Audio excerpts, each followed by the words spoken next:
আসসালামু আলাইকুম, আমন্ত্রণ জানাচ্ছি নিউজ লাইভ থেকে। আজকের বিশেষ সংবাদ আপডেট নিয়ে হাজির হয়েছি, সাথে থাকুন, জানাচ্ছি বিস্তারিত। ডাকসুর 12 সম্পাদকীয় পদের মধ্যে 9টিতে ছাত্র শিবির জয়ী। ডাকসুর 12টি সম্পাদকীয় পদের মধ্যে 9টিতে ছাত্র শিবির সমর্থিত প্যানেলের প্রার্থীরা জয়ী হয়েছেন।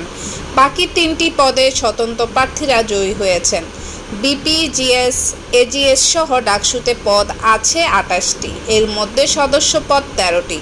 সদস্য পদের ফলাফল ঘোষণা চলছে। জয়ী হলেন যারা: সহ সভাপতি বিপি আবু সাদিক কায়েম, সাধারণ সম্পাদক জিএস এস এম ফরহাদ, সহ সাধারণ সম্পাদক এজিএস মহিউদ্দিন খান, মুক্তিযুদ্ধ ও গণতান্ত্রিক আন্দোলনের সম্পাদক ফাতেমা তানসিম জুমা,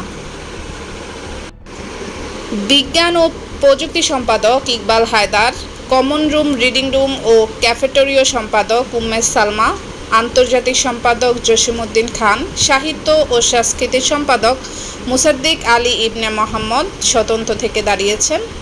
গবেষণা ও প্রকাশনা সম্পাদক সঞ্জিদা আহমেদ তন্নি স্বতন্ত্র, ক্রিয়া সম্পাদক আরমান হোসেন, ছাত্র পরিবহন সম্পাদক আসিফ আবদুল্লাহ, সমাজসেবা সম্পাদক জুবাইর বিন নেসারি স্বতন্ত্র, ক্যারিয়ার ডেভেলপমেন্ট সম্পাদক মাজহারুল ইসলাম, স্বাস্থ্য ও পরিবেশ সম্পাদক এম আল মিনহাজ, মানবাধিকার ও আইন বিষয়ক সম্পাদক মোহাম্মদ জাকেরিয়া।